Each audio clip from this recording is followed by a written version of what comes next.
3학년 일반기 학생들 여러분 안녕하세요.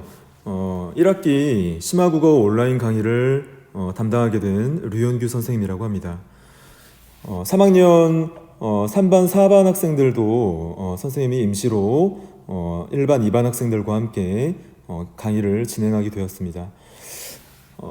여러분이 오프라인 강의로 직접 강의를 이제 수강하면서 토익 토론 수업을 진행하고 모든별 수업을 통해서 학습을 해 나가는 것이 가장 이상적이지만 신종 코로나 바이러스로 인해서 어쩔 수 없이 온라인 개강을 하게 된 점 여러분 양해 부탁드리고요. 고등학교 3학년인 만큼 최선을 다해서 수강을 해주시면 감사하겠습니다. 그리고 질문이 많이 들어오는데요. 선생님이 강의를 탑재하면 탑재한 강의는 한 강만 수강하시면 됩니다. 그러니까 한 차시에 한 강만 수강하시면 여러분이 1시간 수업을 들은 것으로 인정이 되니까 그렇게 여러분이 수강해 주시면 되겠습니다. 자, 그리고 선생님이 이 강의를 이제 유튜브에 탑재를 하는데 유튜브에 현규TV라는 채널이 개설되어 있어요. 그래서 나중에 재수강을 원하시는 학생들은 채널에 접속하셔서 수강을 다시 할 수도 있음을 알려드립니다. 자, 그러면 여러분이 이번 학기에 배우게 될 심화국어라는 교과목의 명칭을 선생님과 함께 생각해 볼게요. 국어면 국어지 왜 심화라는 말이 붙었을까를 여러분이 생각을 해보셔야 됩니다. 여러분 1학년 때 배웠던 국어 교과목이 있었죠? 그 국어 교과목이 있었고 이번에 배우게 될 교과목은 국어 앞에 심화라는 명칭이 붙어 있어요. 그러면 심화라는 명칭이 붙었다는 것은 그만큼 조금 더 심도 있는 어떤 국어적 내용이 반영되어 있다라고 여러분이 생각을 하시면 쉽게 이해할 수 있을 겁니다. 그래서 여러분이 1학년 때 배웠던 국어와 2학년 때 배웠던 문학과 문법, 독서 영역들을 총망라해서 이 교과서에서 다루고 있다라고 생각을 하시면 돼요. 그래서 여러분이 배웠던 국어 교과목들을 기반으로 해서 심화 국어 수업이 진행된다라는 것을 이해를 하시면 되겠습니다. 첫 번째 대단원의 명칭을 여러분하고 같이 한번 볼게요. 첫 번째 대단원의 명칭은 논리적 사고와 의사소통이라는 단원입니다. 자, 논리적 사고와 의사소통이라는 명칭을 여러분 잘 한번 생각해 보도록 할게요. 사고라는 것이 뭘까요? 사고라는 것은 생각한다라는 의미를 담고 있죠. 자, 그런데 이 생각이라는 것이 의식의 흐름 또는 일방적인 어떤 사고 또는 단방향적인 사고 이런 사고를 말하는 게 아니라 논리적 사고라는 것은 나름대로의 체계와 논리성을 갖춘 그런 어떤 생각을 논리적 사고라고 해요. 그래서 자, 논리적 사고라고 하면 우리가 국어 시간에 배웠던 설득하는 말하기 또는 설득하는 글과 밀접한 연관성을 띠고 있습니다. 자, 그러면 의사소통이라는 것은 뭘까요? 자, 의사소통이라는 것은 여러분 3학년 학생들은 화법과 작문 시간에 또 배우게 될 텐데요. 화법과 작문에서 말하는 의사소통이라는 것은 말하기를 포함해서 대화를 주고받는 것을 포함해서 또 서신으로 주고받는, 글로써 주고받는 것, 즉 사람과 사람 사이 생각을 교류하고 자, 생각을 공유하며 자, 그것을 통해서 어떤 문제를 해결하거나 또는 감정을 공유하거나 또는 정보를 전달받거나 또는 다른 사람을 설득시키거나 이런 어떤 일련의 전반적인 어떤 언어 생활을 내포하고 있습니다. 자, 그러면 전체 제목인 논리적 사고와 의사소통이라는 것은 체계적이고 논리적인 어떤 생각을 통해서 상호 간에 사람과 사람 간에 소통을 한다라는 의미로 받아들이시면 되겠어요. 자, 그렇게 여러분이 대단원의 명칭의 의미를 파악을 하시면 되겠습니다. 자, 우리가 하위 소단원에서는 정보의 수집과 분석이라는 단원 첫 번째 소단원 그리고 두 번째 소단원으로 정보의 조직과 전달이라는 소단원을 배우게 될 거예요. 자, 그러면 교과서를 넘겨보도록 하겠습니다.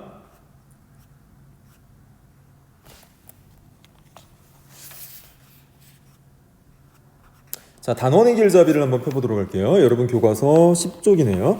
자, 단원의 길잡이 학습 목표를 같이 한번 선생님하고 살펴보도록 할게요. 자, 첫 번째 학습 목표를 보면 학술 정보의 유형과 성격에 대한 이해를 바탕으로 학업에 필요한 정보를 수집하여 분석할 수 있다. 학술 정보의 유형과 성격. 그래서 학술이라는 것은 여러분이 학문 활동을 수행하는 데 활용되는 정보를 말해요. 학술 정보라는 것은. 자, 이것을 바탕으로 해서 정보를 수집한다. 정보 수집은 우리가 많이 배웠습니다. 우리가 정보를 수집할 때는 다양한 매체 자료를 통해서 수집할 수도 있고, 또는 전문가의 인터뷰를 통해서 정보를 수집할 수도 있었죠. 또는 다양한 어떤 심포지엄이나 포럼, 회의, 토론, 자, 이런 어떤 대담 과정에서 우리가 정보를 수집할 수도 있었어요. 자, 그런 정보를 수집하는 어떤 개념에서 나아가 여러분이 분석까지 할 수 있어야 한다는 겁니다. 그래서 여러분이 학문 활동을 수행하는 과정에서 활용되는 정보를 수집하고 분석할 줄 알아야 한다는 것이 첫 번째 학습 목표예요. 자, 두 번째 학습 목표를 볼게요. 자, 두 번째 학습 목표는 의사소통의 대상과 목적에 대한 분석을 바탕으로 정보를 체계적으로 조직할 수 있다는 겁니다. 자, 첫 번째 학습 목표에서는 뭐가 나왔었냐면 정보를 수집한다라고 했고, 자, 분석한다고 했어요. 자, 그런데 이런 정보의 수집과 분석을 토대로 해서 여러분이 나름대로의 정보를 조직까지 할 수 있다라는 어떤 목표를 갖고 있어요. 조직이라는 것은 정보가 수집된 것을 기반으로 합니다. 수집된 정보는 일정한 체계를 갖고 있지 않죠. 그런데 이 정보를 조직한다는 것은 체계를 갖고 있지 않은 정보를 다시 여러분이 구성한다는 것을 의미해요.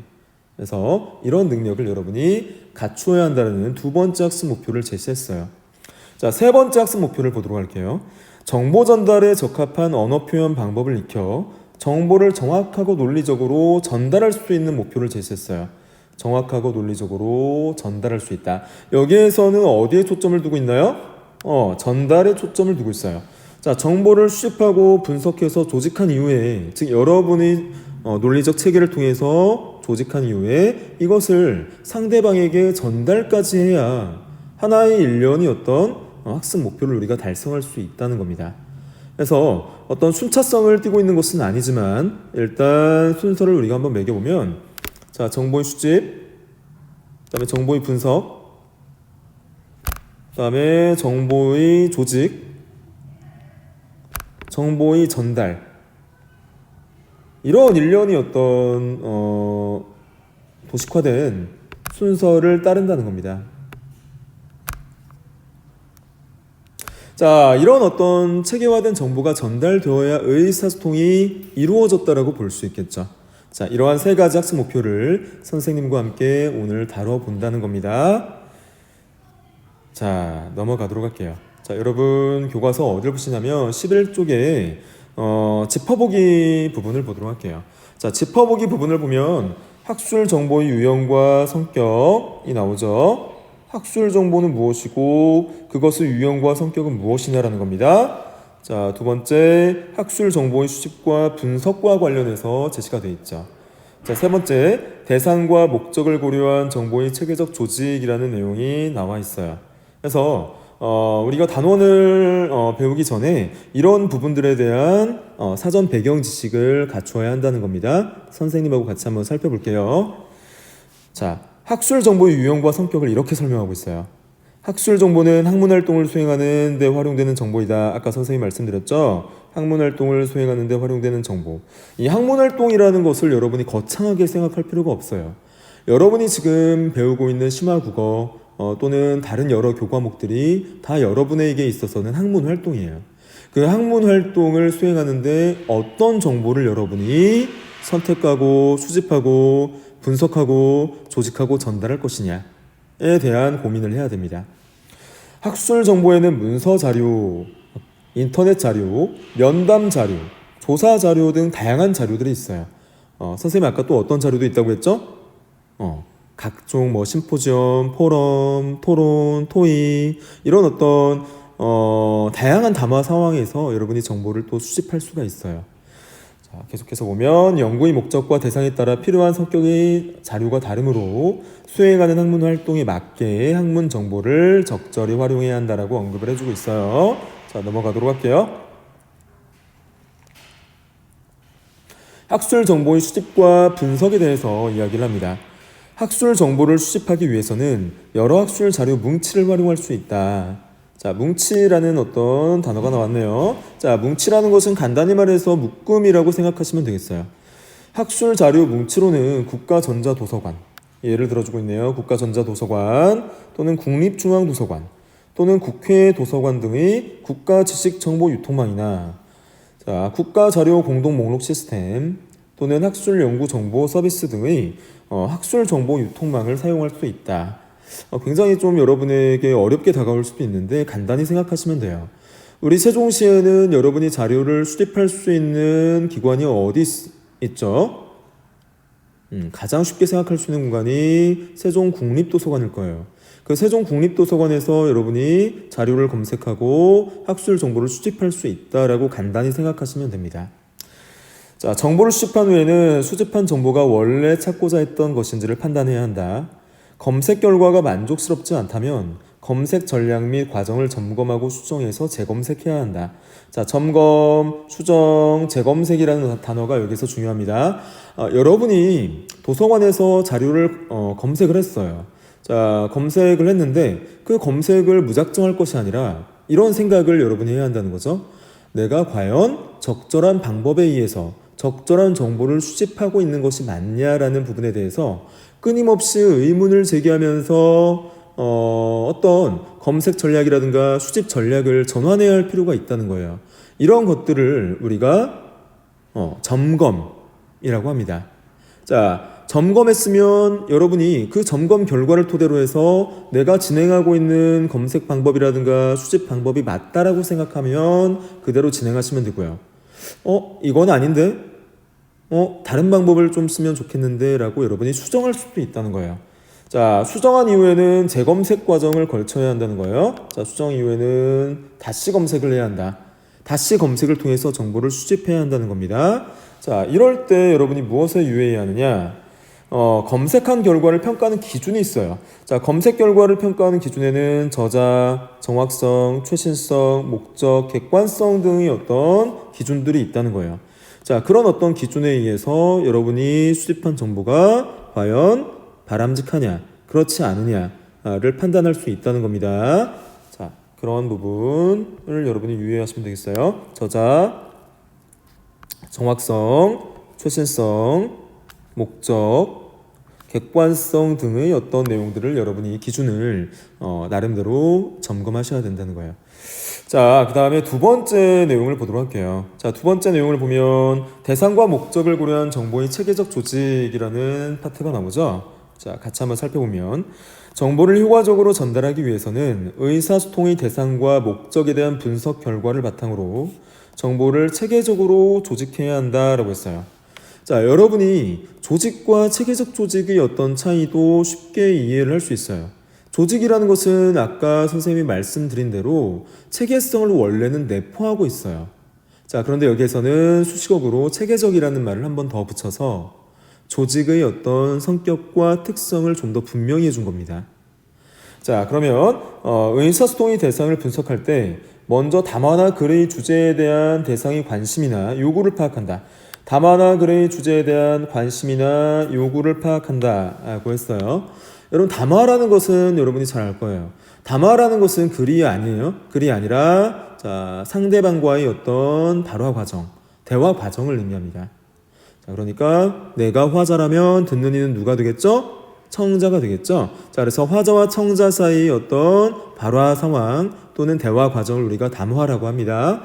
자, 또는 이런 어떤 담화나 글의 주제에 대한 대상의 어떤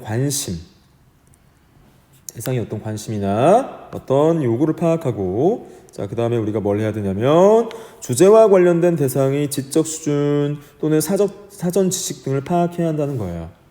또한 의사소통 대상과 다루고자 하는 주제와의 개인적 관련성, 이런 개인적 관련성까지 고려해야 한다. 그리고 정보 전달, 설득, 친교 및 정서 표현 등 다양한 의사소통의 목적 중 자신의 담화나 글을 통해 드러내고자 하는 목적을 명확히 정하고 상대방에게 내가 글이나 담화를 통해서 전달하고자 하는 목적을 명확히 해줘야 된다는 거예요. 그리고 이를 바탕으로 내용을 조직해야 한다라는 겁니다.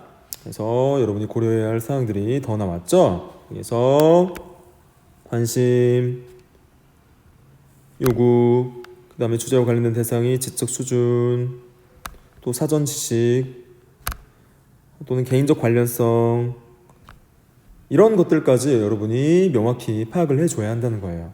자, 계속해서 다음 단락으로 넘어가겠습니다.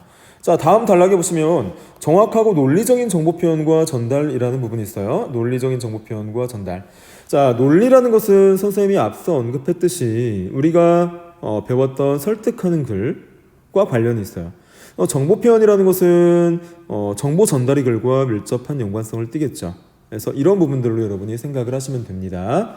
같이 한번 선생님하고 보도록 할게요. 정보를 정확하고 논리적으로 전달하기 위해서는 주관적 관점으로 정보를 과장 축소 왜곡하지 말아야 한다는 거죠. 주관적 관점으로 정보를 과장 축소 왜곡하지 않아야 한다. 또는 장화하거나 모호한 표현은 사용하지 않아야 한다. 그러니까 피해야 하는 부분에 대해서 언급을 해주고 있어요. 자, 그래서 과장 축소 왜곡을 하면 안 된다는 거죠. 자, 그리고 장화하거나 모호한 표현도 사용하면 안 된다는 거예요. 이런 부분들에 여러분이 주의를 기울여야 한다는 거고요. 자, 다시 한번 넘어가도록 합니다. 즉, 표현의 객관성과 감명성, 논리성에 유의해서 정보를 전달해야 한다. 그래서 자, 이런 어떤 기준에 여러분이 주목을 할 필요가 있다는 거죠. 객관성, 감명성, 논리성. 객관성이라는 것은 말 그대로 정보가 객관성, 사실성, 어떤 정확성을 담보하고 있느냐. 감명성이라는 것은 간결하게 표현했느냐. 논리성이라는 것은 체계적인 사고에 의해서 도출된 또는 마련된 정보이냐라는 겁니다. 자, 표현의 객관성을 위해 화자나 필자는 적절한 증거가 없는 정보를 사용해서는 안 된다. 자, 또 표현의 감명성을 위해서는 불필요한 수식어나 부적절한 피동문, 부적절한 명사와 구문을 사용해서는 안 된다라고 했어요. 즉, 적절한 증거가 없는 정보 사용하면 안 되고요. 불필요한 수식어, 부적절한 피동문, 부적절한 명사와 구문도 역시 사용하면 안 된다고 언급을 해주고 있죠. 이런 거 다 사용하면 안 됩니다. 자, 계속해서 보면 표현의 논리성을 위해서는 부정확한 표현이나 중의적인 표현도 역시 여러분이 삼가 주셔야 돼요. 부정확한 표현, 중의적인 표현도 역시 여러분이 피해야 할, 삼가해야 할 그런 표현들에 해당한다는 것 여러분이 이해를 하셔야 되고, 여기에서 또 강조성을 띠고 있는 것은 이런 부분이네요. 내용을 유기적으로 연결해야 한다. 내용을 유기적으로 연결해야 한다. 유기성이에요. 이 유기성이라는 것은 뭐냐면 나름대로 A라는 문장과 B라는 문장, 또는 A라는 상황과 B라는 상황, 또는 A라는 사건과 B라는 사건, 또는 A라는 사건과 B라는 현상이 서로 연관성을 띠고 연결되어야 한다는 거예요. 서로 연관성을 띠지 않으면 유기성을 담보할 수 없기 때문이에요. 그렇게 여러분이 생각을 하시면 됩니다. 자, 이렇게 세 가지 단락을 통해서 우리가 뭘 살펴봤냐면 여러분이 정보를 수집하고 분석하는 과정, 그리고 조직 이후에 여러분이 상대방에게 자신이 어떤 조직하고 재구성한 내용을 전달하는 과정에서 유의해야 할 점에 대해서 언급을 해준 겁니다. 자, 넘어가도록 할게요. 자, 첫 번째 우리 소단원으로 정보의 수집과 분석이라는 어떤 소단원이 제시가 됐어요. 이 정보의 수집과 분석이라는 소단원은 아까 선생님이 말씀드렸듯이 여러분이 다양한 경로와 방법을 통해서 정보를 수집하고 그것을 나름대로 분석하는 과정이라고 했어요. 자, 그것을 우리가 어떤 제재를 통해서 분석하고 활용할 수 있느냐, 이런 부분들을 같이 한번 살펴보도록 하겠습니다. 자, 그러면 우리가 화성유인 탐사를 향해라는 독서 제재가 하나 나와 있는데 이것과 관련된 자료를 수집하고 나름대로 여러분이 분석해 보자는 거예요. 그러면 이 독서 제재를 선생님과 같이 한번 살펴보겠습니다.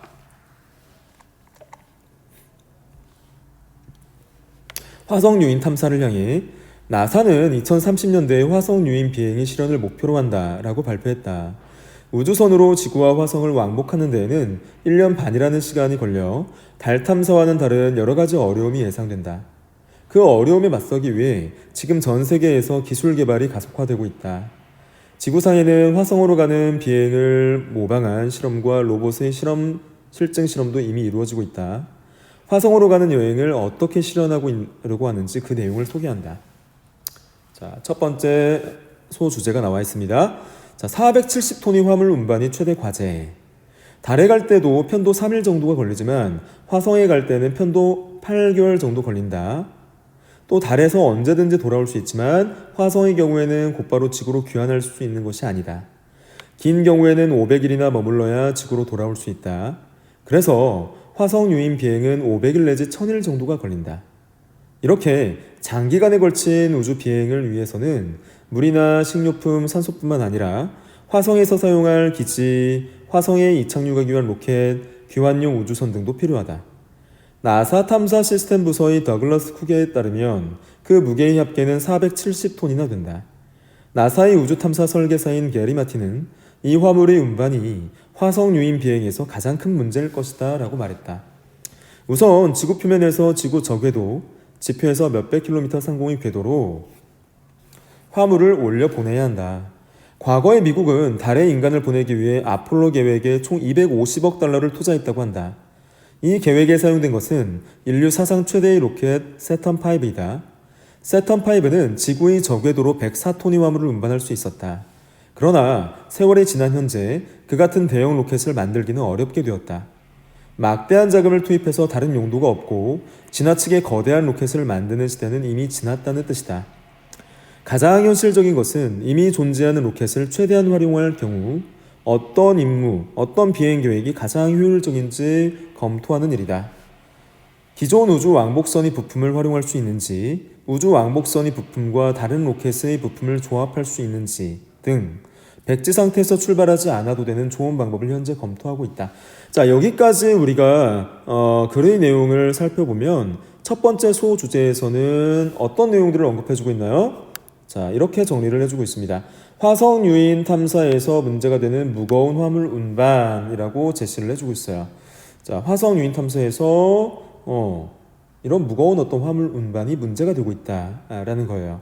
그런 어떤 첫 번째 소주제와 관련된 내용이 제시가 됐고, 이 내용들과 관련된 정보를 여러분이 다양한 방법과 다양한 경로를 통해서 자료를 수집하고 분석하고 재구성해서 여러분의 의견을 제시할 수 있어야 되고, 그 다음에 여러분이 의견을 제시할 때 담화, 즉 말로써 또는 글로써 제시할 수 있어야 한다는 거예요. 그러니까 여러분 나름대로 정보 수집, 분석, 재구성의 과정이 여러분 개개인마다 다르겠죠. 그래서 개개인마다 다르니까 여러분이 산출한 어떤 담화나 글도 다를 거예요. 그래서 그런 부분이 나중에 이제 학습 활동으로 같이 한번 해볼 겁니다. 자, 두 번째 소주제로 넘어가도록 할게요. 자, 두 번째 소주제에서는 자, 이런 내용을 언급해주고 있네요. 화성에 가려면 연비가 높은 엔진이 필요하다라는 소주제와 관련된 내용 같이 한번 볼게요. 거대한 로켓을 만들 수 없기 때문에 470톤의 화물은 여러 번 나누어 운반된다. 그리고 지구 저궤도에서 조립한 뒤 화성으로 보내는데 이때는 많은 양의 화물을 화성까지 운반하는 우주선의 엔진이 문제이다. 현재 사용되는 로켓의 엔진은 일부 예외를 제외하고는 거의 모두가 화학 로켓이다. 이것은 연료와 산화제를 연소시킨 가스를 분출함으로써 추진하는 로켓이다. 화학 로켓은 추진력은 크지만 연료 에너지가 달아나므로 그만큼 연비가 낮아진다. 그래서 많은 양의 연료가 필요하다. 라고 해서 화학 로켓의 단점에 대해서 언급을 해주고 있어요. 자, 지구 저궤도상에 있는 1kg의 화물을 화성의 표면에 내려놓았다가 다시 지구로 가져오기 위해서는 40kg의 연료가 필요하다. 여기서는 연비가 높은 엔진이 필요한 이유에 대해서 설명을 했네요. 이것은 매우 큰 문제이다. 요컨대 현재의 기술로는 연비가 낮기 때문에 엄청난 양의 연료가 필요하게 되어 임무를 실현할 수 없다라는 기술상의 한계에 대해서 언급을 해줬고요. 그래서 화성에 가기 위해서는 연비가 높은 엔진이 필요하다. 이를 위해 전기적인 추진 방식이 채용될 것으로 예상된다. 전기적인 추진 방식이란 태양 전지나 원자로를 사용해 발전한 전기적 에너지를 이용해 추진하는 방법이다. 이 방법으로는 에너지가 열로 달아나지 않으므로 그만큼 연비가 높아진다. 따라서 전기 추진을 이용하면 화학 로켓이나 연비가 월등히 높아진다. 그래서 화학 로켓보다 전기 추진 방식이 나은 점에 대해서 언급을 해주고 있어요. 연비가 높아지면 그만큼 연료가 적어도 된다. 전기 추진을 사용하면 연료를 대폭 감량할 수 있기 때문이다. 그래서 화물의 양은 절반으로 줄어들 것이다 라고 해서 전기 추진 방식의 기대 효과까지 제시를 했어요. 자, 그러면 두 번째 소주제에서는 여기에서 뭘 언급해 준 거냐면 화학 로켓의 단점을 언급하면서 전기적인 추진 방식의 필요성까지 제시를 했다고 볼 수 있어요.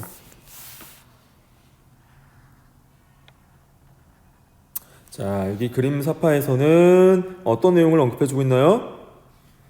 태양 전기 추진을 이용해서 가속하고 이에 따라 높은 궤도로 옮겨가는 모습을 나타냈다라고 했네요. 자, 가속 그리고 높은 궤도로 옮겨가는 모습입니다. 그리고 지구선의 궤도에서 높은 궤도로 옮겨가기 위해서 사용한 태양 전기 추진 엔진을 분리한 후 지구선의 궤도에서 화학 로켓 엔진과 도킹한다.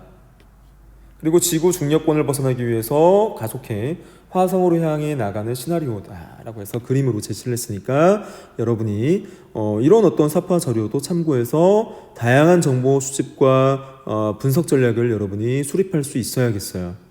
자, 그러면 세 번째 소주제에서는 무엇을 제시했는지 보도록 할게요. 자, 세 번째 소주제에서는 편도 8개월, 왕복 18개월이나 되는 긴 여행이라는 소주제를 제시했어요. 우주선은 지구 궤도를 떠나 화성으로 향한다. 이때 지나가는 궤도에 따라 필요한 연료의 양도 달라진다. 화성에 갈 때는 연료가 가장 적게 드는 궤도를 선택해야 하면 말할 나위도 없다. 화학 로켓으로는 지구에서 화성으로 가는 경우 호만 전위 궤도를 이용하면 연료가 가장 적게 든다. 호만 전위 궤도는 지구의 공전 방향으로 날아가 태양을 끼고 비행해 화성에 도착하는 궤도이다 라고 해서 호만 전위 궤도의 경로를 언급해줬고요. 지구와 화성은 2년 2개월마다 접근하는데 호만 전위 궤도를 지나는 발사 타이밍도 2년 2개월 간격으로 돌아온다. 화성에 도착할 때까지 비행거리는 4억 킬로미터 이상이다.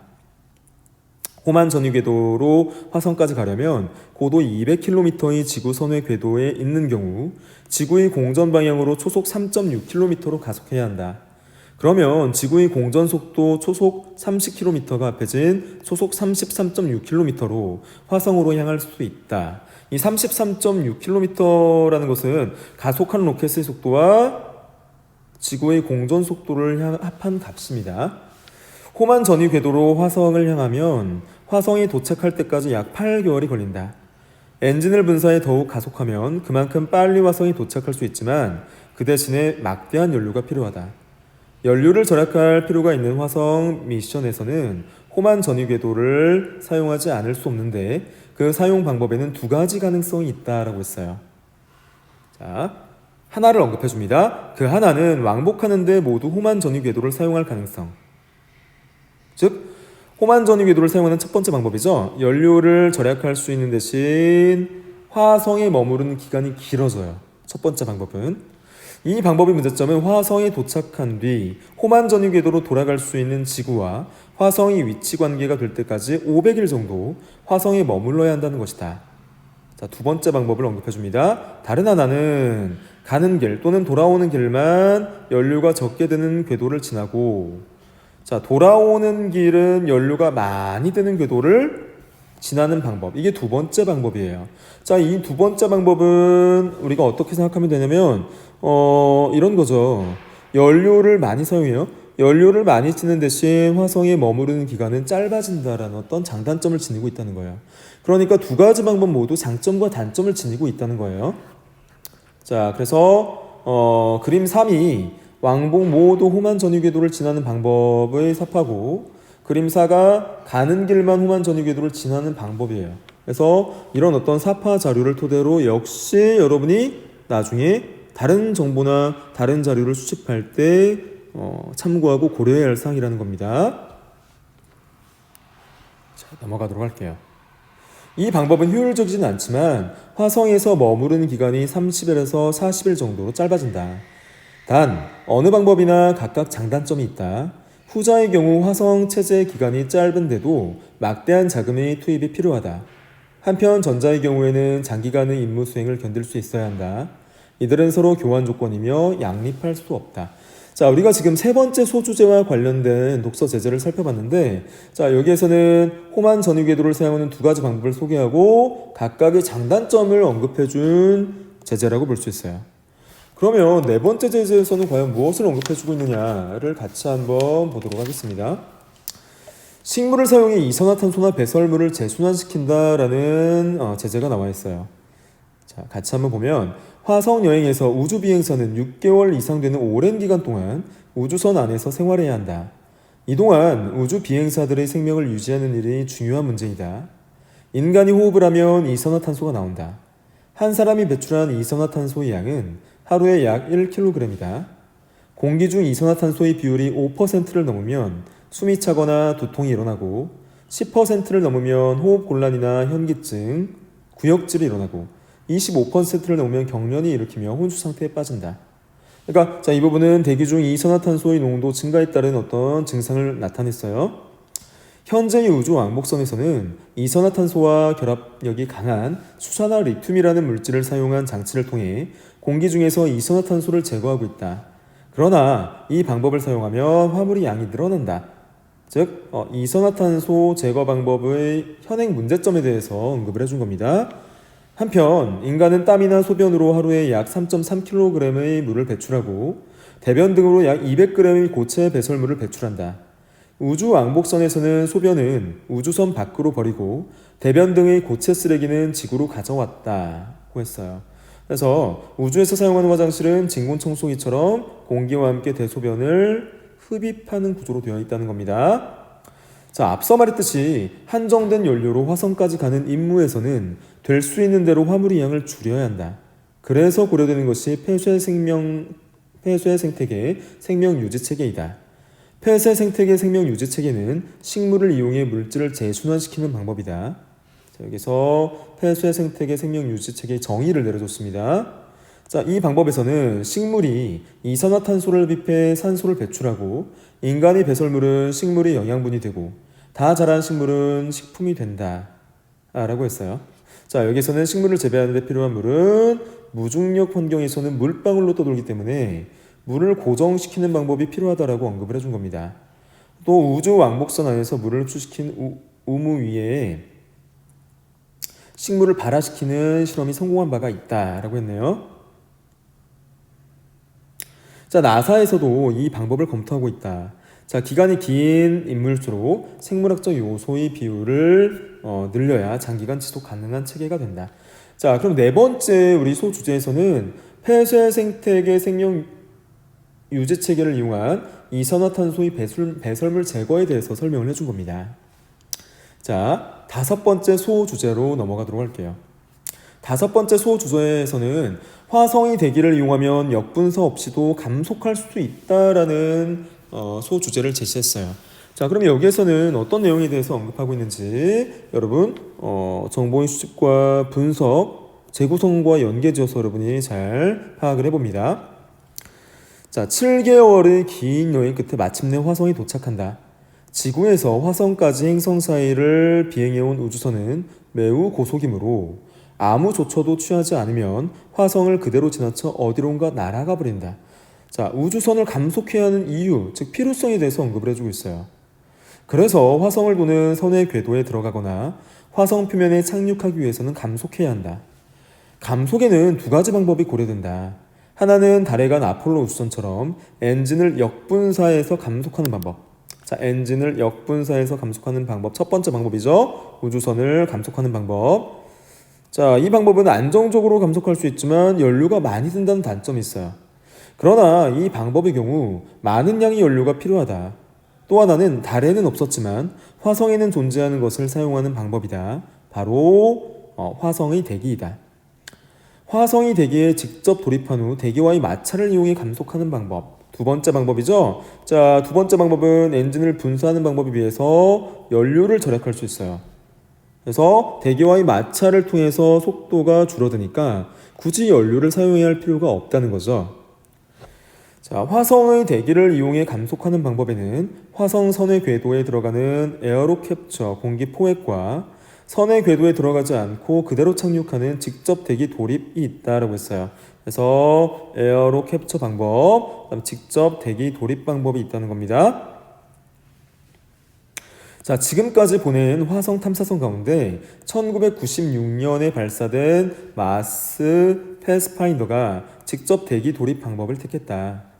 자, 이들 방법을 사용한 경우에도 연착륙하기 위해서는 지표 가까이에서 엔진을 분사한다.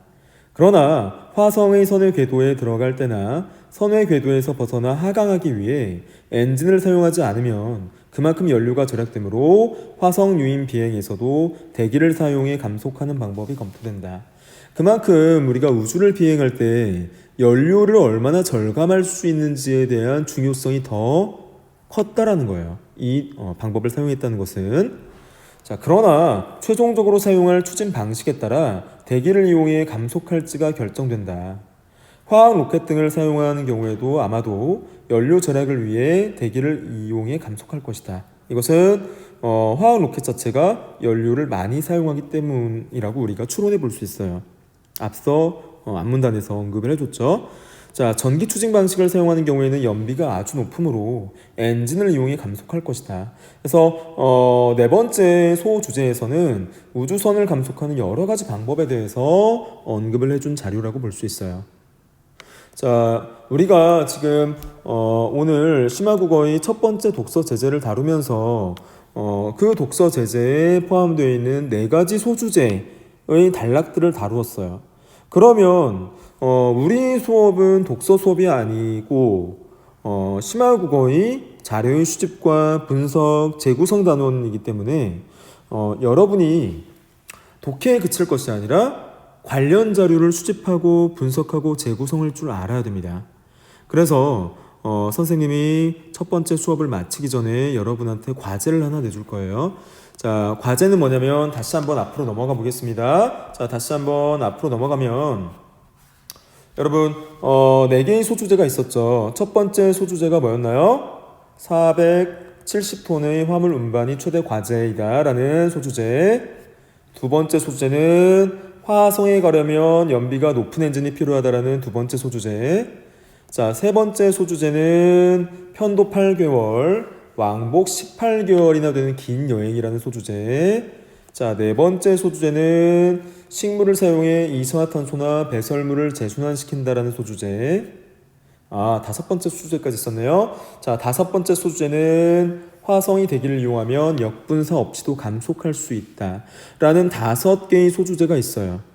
여기에서 여러분이 수행해야 할 과제는 이 5개의 소주제 중에서 1개의 소주제를 선택하는 겁니다.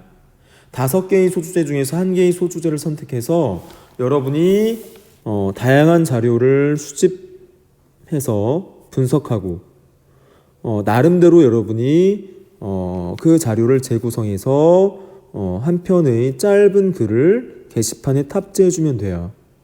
부담을 가질 필요는 없어요. 잘하고 못하고를 떠나서 여러분이 자료를 수집하고 분석하고 재구성하는 어떤 부분만 활동을 수행하면 되니까 이 5가지 소주제 중에서 하나의 소주제를 선택하고 여러분이 자료를 수집, 분석, 재구성해서 한 편의 짧은 글을 과제 게시방에 올리시면 되겠습니다.